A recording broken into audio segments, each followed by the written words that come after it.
Hey everybody, happy Wednesday. How are you today? It's a beautiful day with the rain coming down and I love it. I love the sound of the rain. It's so peaceful. It actually creates some balance for me in my life. And that's what I'm talking about today. Creating balance. This is a very important topic, I feel like, because in my own life, I have been out of balance many times. And I put this little yin and yang symbol up here because we both have masculine and we all have masculine and feminine energy in ourselves. And I know for a long time as a child, I was in balance with my masculine and feminine energy. I definitely operated and utilized both energies. And how did I do that? Well, as a young girl, I would play in the woods. And to me, that was bringing in my feminine energy. But I also was like a big time tree climber. And I was a big time bike rider where I would bike ride all over. So I was taking risks riding my bike, and I was doing so many masculine, I felt like, or more masculine things, playing tennis with boys all the time to get stronger and faster so that I could improve my tennis game. And then what happened was, and I was also playing with my sister and my best friend who were girls, and I love to wear dresses and I love to wear makeup and I love to paint my nails, all those things. But at the same time, I was a risk taker, I was a go-getter. And I feel like that was more of my masculine energy, the doing or the action piece, and having at the same time that feminine, that nurturing, how to bake pies, how to cook, how to clean. Not that that can't be both men and women, of course, but I was embodying both parts of my masculine and feminine energy. And I was utilizing them to my highest good. And I had a great experience as a child. Then I moved into my teens and my 20s. And what had happened, I feel like, was I started to embody and behold a lot more of masculine energy because I was out in corporate America. I was working at my first job with a lot of men, doing a lot of engineers. I mean, I was in a department with all women, but at the same time, my work was working with a lot of men as well, especially men in authoritative higher places. And so I feel like I got more into my masculine side in the corporate world, and then I moved into pharmaceuticals, and that made me even more masculine. And that just carried into my late 30s until I realized, as I began my spiritual journey in my late 30s, that I felt really out of balance. I felt out of balance. I started to become reclusive. I started to not understand who I was or what had happened, how that had all changed.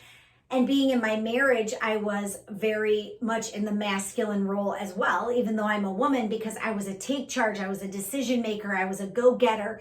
And I utilized that to my benefit, but it only lasted so long. And so in my spiritual journey now, what I've done is, I was swinging this way into the masculine. I know you can't see it over there because it was really extreme. And then I went all the way back over here to the extreme feminine. And I didn't want anything to do with my masculine side. And I just wanted to walk at the park and be in nature. And I just wanted to be reclusive and taking care of myself and not talking to anybody. I didn't care if I actually talked to another man the rest of my life. I just wanted to be in my own space and not taking any action really and just resting. And so now what has happened is I've come back into the middle, and I know now how to create balance. And I understand my masculine energy and I understand my feminine energy.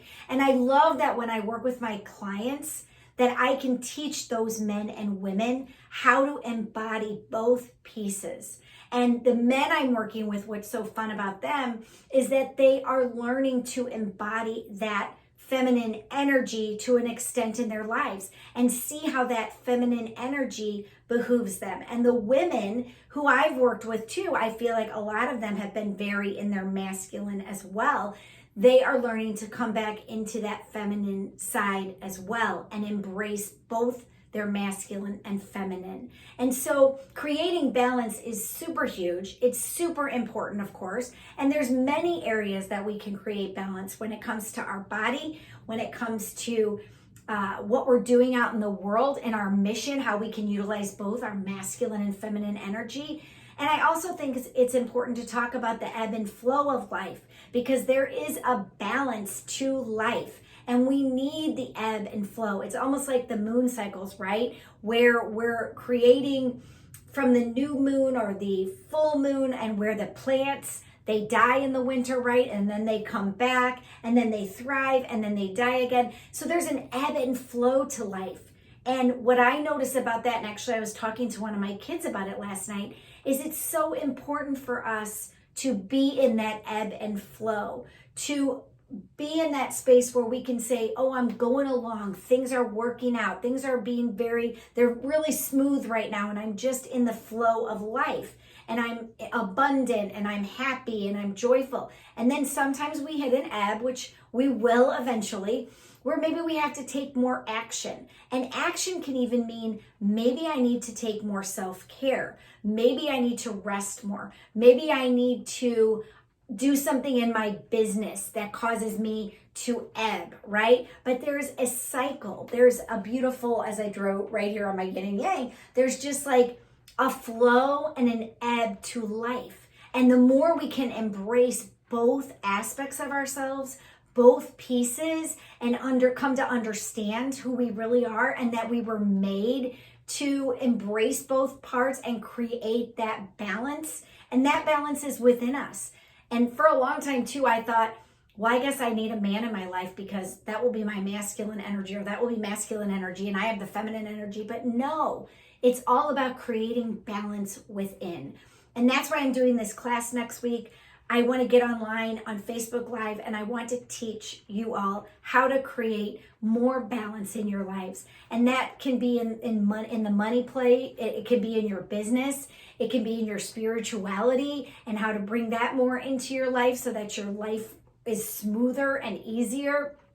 So there's so many areas that we need to create balance, because if we're doing this, I mean, we're going to get exhausted, right? And if we're way down here, we're going to become maybe depressed or unhappy. So there is a happy medium, right? There's a balance that we need to have. And this has just been on my heart for the last few weeks, really in my own personal life, is how do I create that balance physically, mentally, emotionally, spiritually, financially, and all those pieces. It's important. So if you have questions about my workshop next week and you want to contact me, you can contact me at melissa@melissakrange.com. If you are interested in working with me, you can go to my website at melissakrange.com. I love that you join me every single week on these videos because I love bringing information to you. I love speaking. And actually, just FYI, I am speaking at the Holistic Fair this Friday night at 8 o'clock. I'm going to be talking about the 3 keys to transform fear into freedom. And so I'm really excited. It's at Machinist Hall. So you can look at my Facebook page to find more information on that. But I hope you all are having a super fabulous day and that you are doing great and creating balance in your life. All right, Melissa K. Range signing out. See you soon.